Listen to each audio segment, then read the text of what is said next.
terhadap pertumbuhan ekonomi di suatu daerah maupun di suatu negara. Ya, selamat siang kepada para narasumber sekalian. Pada kesempatan kali ini kita langsung saja yang mulai.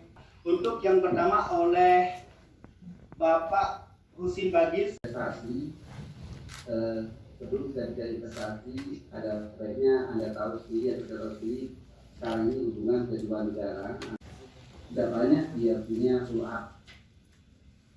Yang banyak belum banyak follow up terkait dengan Aceh, di Aceh. Oleh karena itu hal-hal yang perlu dipersiapkan pertama begini. Abu Dhabi tertarik untuk mengembangkan turis di Aceh. Pertanian di Aceh itu menarik kalau untuk dikembangkan sepanjang tanahnya pasti clean dan clear. Artinya tanah ini ada sangat penting. Jadi tanah, misalnya kita punya tanah di kalau lokasi di Aceh. Kemudian ada klaster wisata adventure, agro dan olahraga ada di Aceh Tenggara, Aceh Tengah, Banda Meriah dan Gai Luas.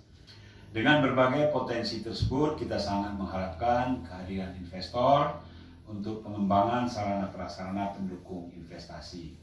Sudah mulai action di lapangan dan insya Allah Pak Duta Besar, pesan Bapak kami akan kawal sebaik-baiknya. Kita hari ini yaitu ruangan eksklusif sehingga dibatasi ya hanya untuk Bapak Bupati Aceh Tengah, disilakan.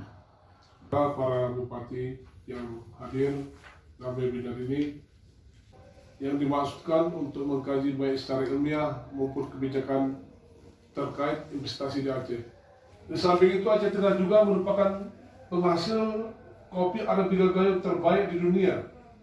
Nah, salah satu penghasil getah pinus serta tembakau berkelas dunia.